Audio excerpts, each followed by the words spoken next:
오늘 우리에게 주신 하나님 말씀은 디모데후서 4장 1절에서 5절 말씀입니다. 하나님 앞과 살아있는 자와 죽은 자를 심판하실 그리스도 예수 앞에서 그가 나타나실 것과 그의 나라를 두고 엄히 명하노니 너는 말씀을 전파하라. 때를 얻든지 못 얻든지 항상 힘쓰라. 범사의 오래 참음과 가르침으로 경책하며 경계하며 권하라. 때가 이르리니 사람이 바른 교훈을 받지 아니하며 귀가 가려워서 자기의 사욕을 따를 스승을 많이 두고 또 그 귀를 진리에서 돌이켜 헛단한 이야기를 따르리라. 그러나 너는 모든 일에 신중하여 고난을 받으며 전도자의 일을 하며 내 직무를 다하라. 아멘. 할렐루야 찬양대에 찬양이 있겠습니다.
아멘.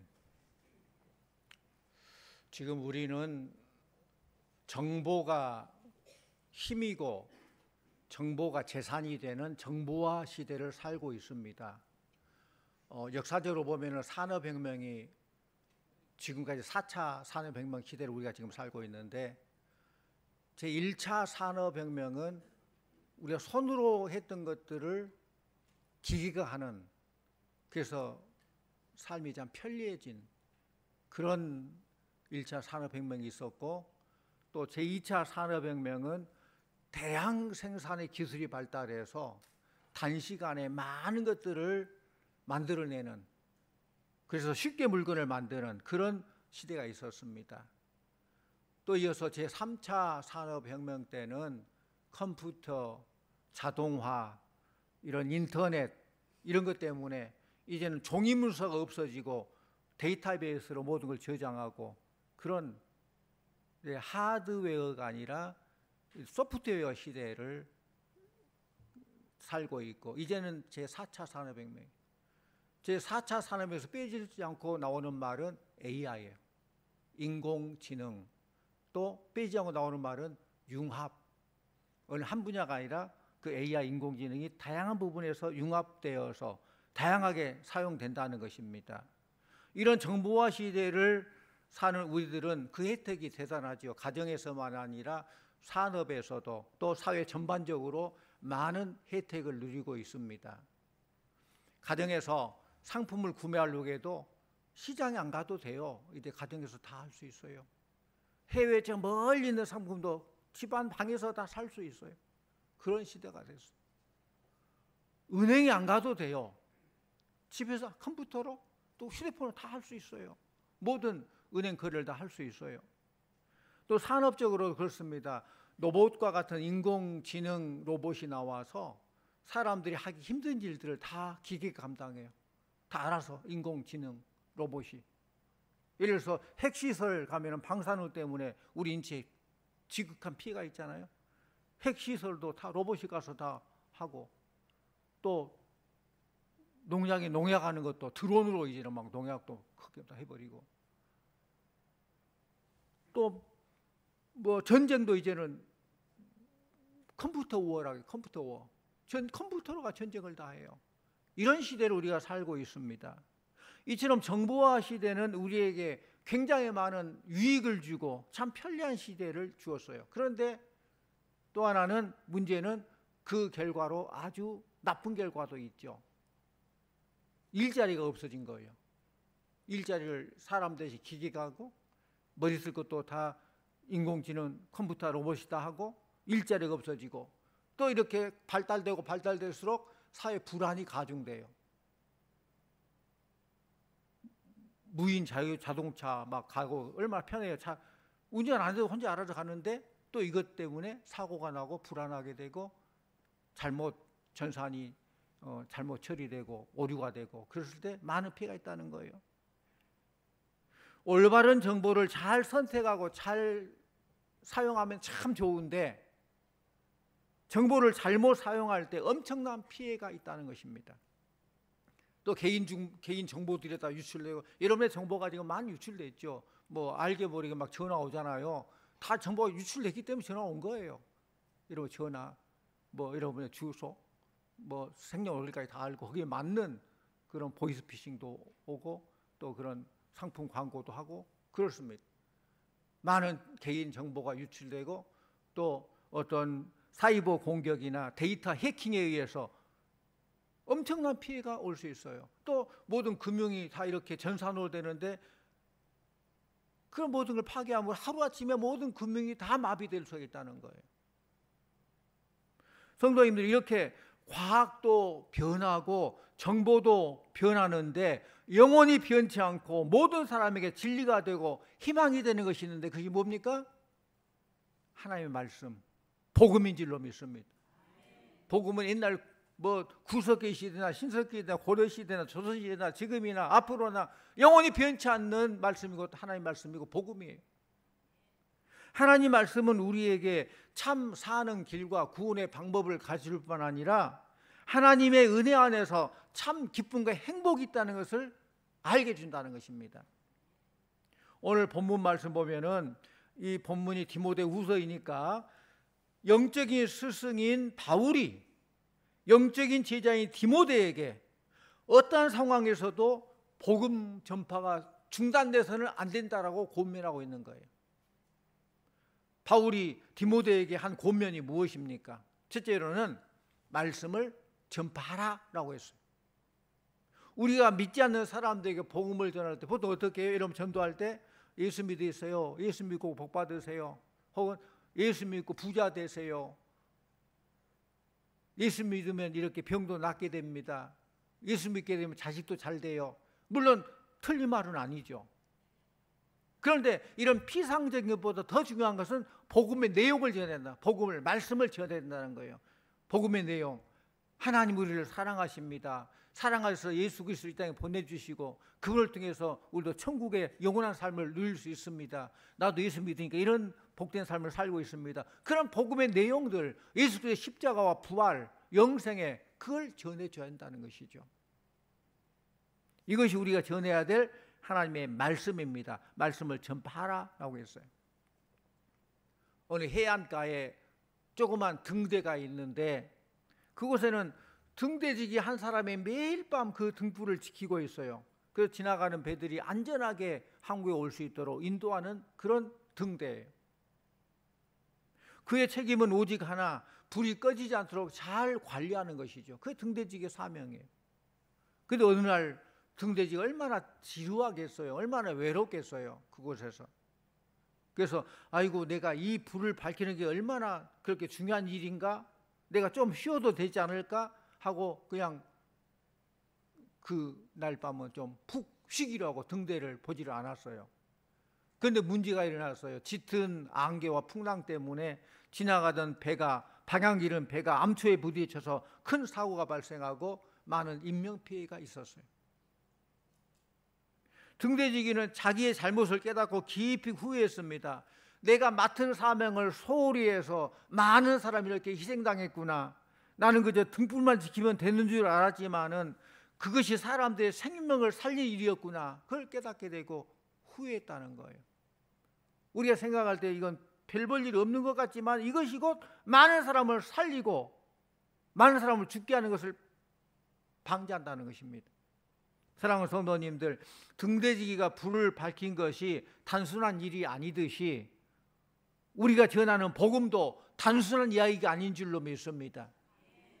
전도는 영혼을 구원하는 일이요, 우리가 복음 전하지 않으면 많은 사람들이 구원 얻을 기회를 잃어버려요.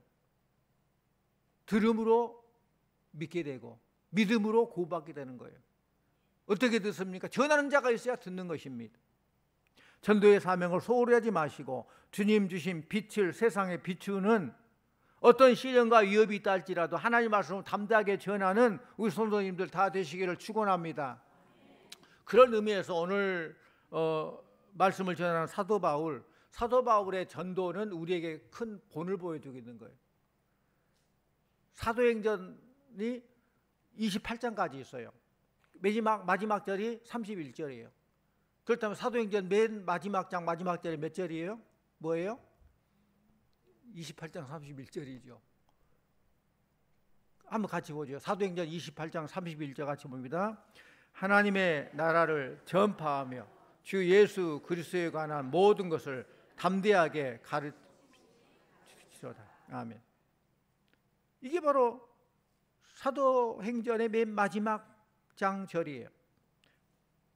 초대교회는 듣든지 아니 듣든지 예수님은 구원이요 생명이라는 복음 말씀을 담대하게 거침없이 전했다는 거예요. 이 전파하는 것은 공중 대중 앞에서 선포하는 것, 이게 전하는 거예요. 이 단어는 왕의 보내심을 받아서 그 왕의 권위와 위엄으로 메시지를 선포할 때 사용되는 말이 전파라는 말이에요.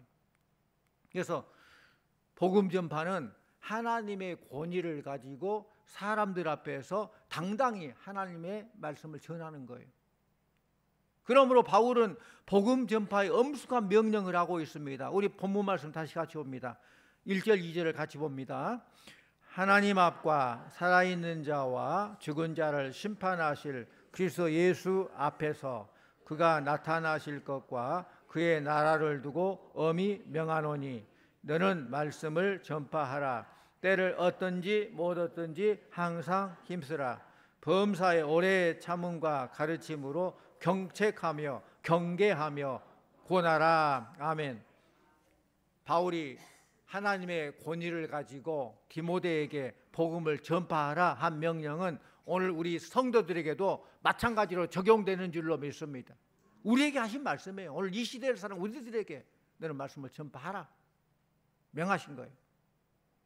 보면은 사기꾼들, 뭐 가짜 앙자사를 보면은 그것이 별로 맞는 말도 아닌데 거짓말하면서도 얼마나 그럴듯하게 막 자신감 있게 말하는지 몰라요.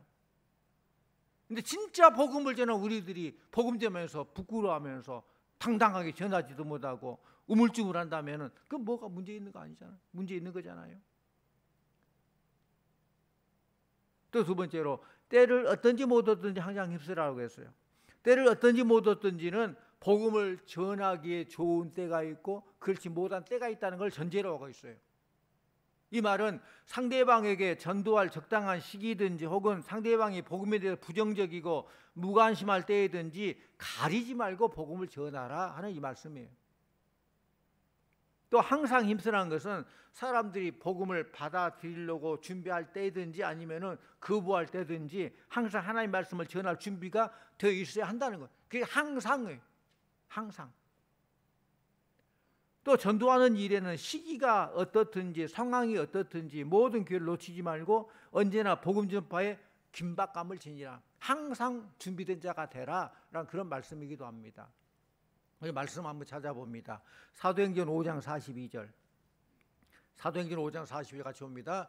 그들이 날마다 성전에 있든지 집에 있든지 예수는 그리스도라고 가르치기와 전도하기를 그치지 아니하니라. 아멘. 어디 있든지 성전에 있든 집에 있든지 예수님은 그리스도라 가르치기와 전도할 그치지 아니하니라. 항상 힘썼다는 거예요.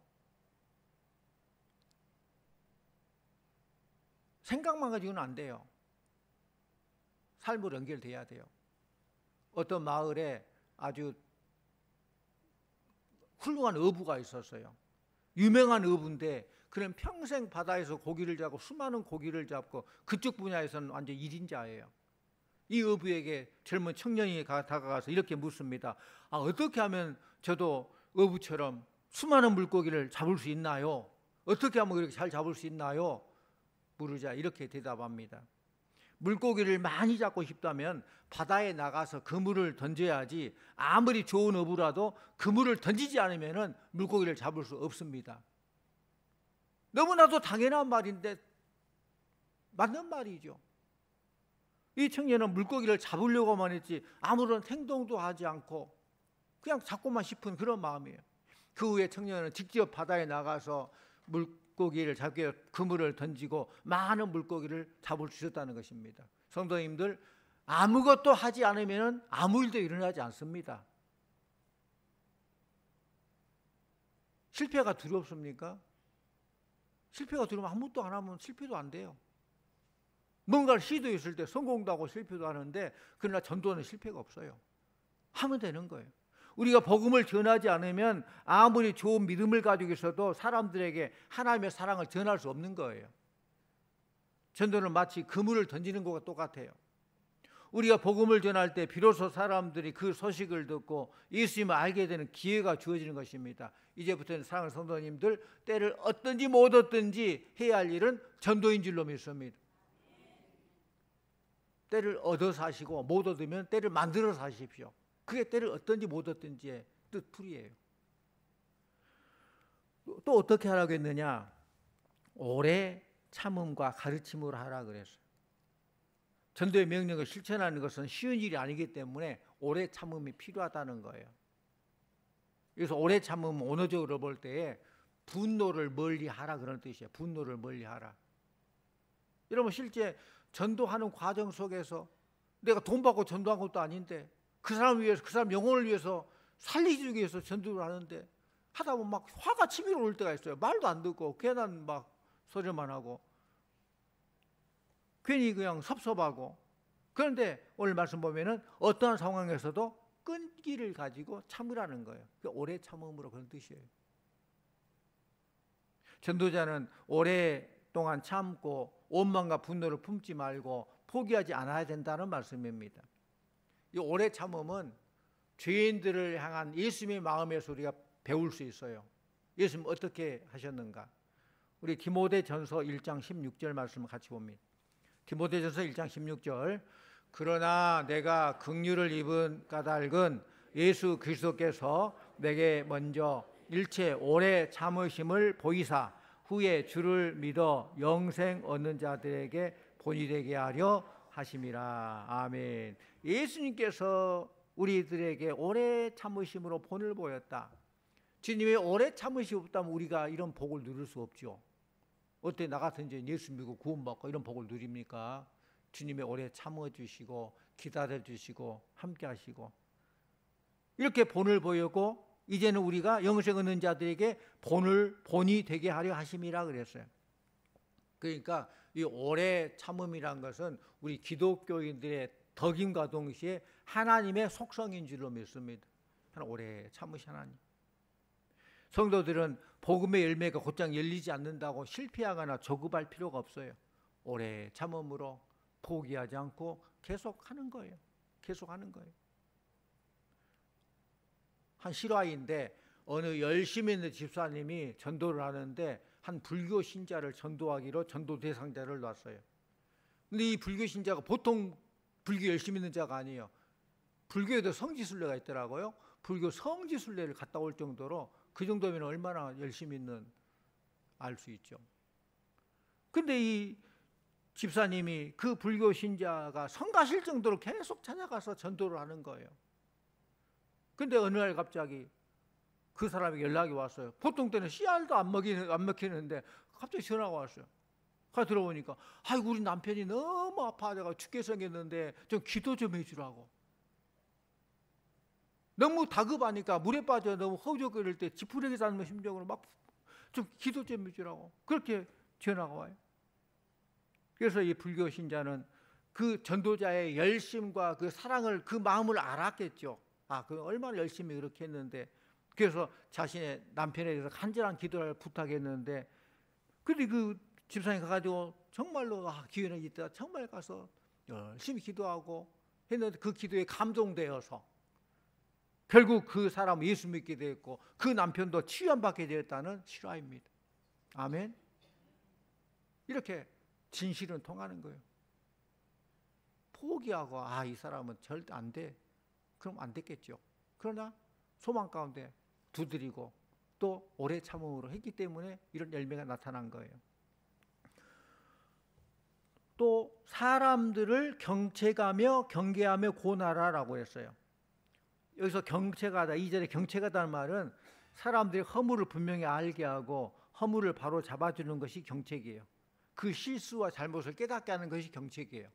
또 경계하라, 이 말은 사람들로 하여금 악행의 위험에 대해서 깨닫게 해주고 그들이 회개하도록 이끌어주는 것이 경계하라는 거예요.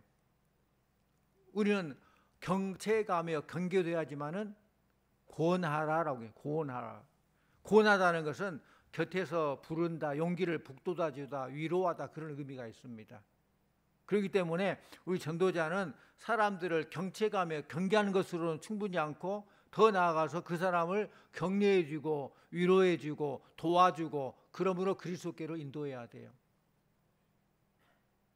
사도 바울은 그런 말을 했죠. 말세가 가까워질수록 사람들은 하나님 말씀에 귀를 기울이지 않아요. 말세가 가까울수록 예수 믿기 힘들어요. 그것이 이미 성경에 나오는 말세의 징조예요. 말세가 갈수록 사람들이 진리의 귀를 기울이지 않고 더 악하게 될 것이라고 말하고, 오늘 말씀도 그렇습니다. 우리 3절 4절 같이 봅니다. 3절 4절. 때가 이르리니 사람이 바른 교훈을 받지 아니하며 귀가 가려워서 자기의 사욕을 따를 스승을 많이 두고 또 그 귀를 진리에서 돌이켜 허탄한 이야기를 따르리라. 사람들은 그 귀를 진리에 기울여야 되는데 말세가 진리에서 돌이켜요. 허탄한 이야기, 자기 귀에 좀 달콤하게 들리는, 간지럽게 하는 그런 이야기를 흥미를 느끼고도 좋아한다는 거예요. 다시 말하면 뭐 상대방의 뒷담화 까는 거, 음담 배설, 엽기적인 소설, 허무한 신화 같은 것들, 이런 것들에 귀를 기울이고 자기들의 악한 본성을 충족시키는 헛된 망상, 그릇된 용심을 추구한다는 것입니다. 이게 말세의 징조고 오늘날 현실이라는 거예요. 우리 5절도 같이 봅니다. 5절. 그러나 너는 모든 일에 신중하여 고난을 받으며 전도자의 일을 하며 내 직무를 다하라. 아멘. 생명이 생명을 낳고 생명이 생명을 살리는 거예요. 생명이 없으면 생명을 낳을 수 없어요. 우리 안에 예수의 생명이 있기 때문에 우리는 예수의 생명을 전해야 되고, 생명 낳는 생명이 돼야 되겠고, 또 생명을 낳는 과정은 수고와 어려움이 당연히 따른 거예요. 수고와 고통이 따르죠. 여러분들, 한 아이가 태어나는 과정에 어머니의 수고와 고통은 말할 수 없죠. 한 심령을 구원하기 위해서 전도자의 수고와 노력이 절실히 요구되는 것이죠. 육의 생명 태어나는 것도 수많은 고통과 그런 어려움이 있는데, 영의 생명, 이건 영적 싸움인데 얼마나 많겠습니까? 그럼에도 이걸 각오하고 해야 된다. 이렇게 한 영혼을 구원하기 위해서 이 어려운 세대 우리들이 해야 될 일, 어떤 자세로 살아야 될 것인가, 그것이 5절 말씀에 나오는데, 첫째는 모든 일에 신중하여, 신중한 자세로 살아야 된다. 신중이란 말은 정신을 차리라는 말이에요. 옛말에 호랑이 물려가도 몸만 차리면, 정신만 차리면 산다, 그런 말이 있어요. 정신 차려야 된다는 거예요. 요즘 세상 정신 안 차리면은 세상에 그냥 세상 풍조에 죄악에 물들여서 떠내려간 쪽으로 떠내려가 버립니다. 정신 차려야 돼요. 또 두 번째는 고난을 받으며 그랬어요. 고난을 피하라는 거 아니에요. 고난을 감수하라는 거예요.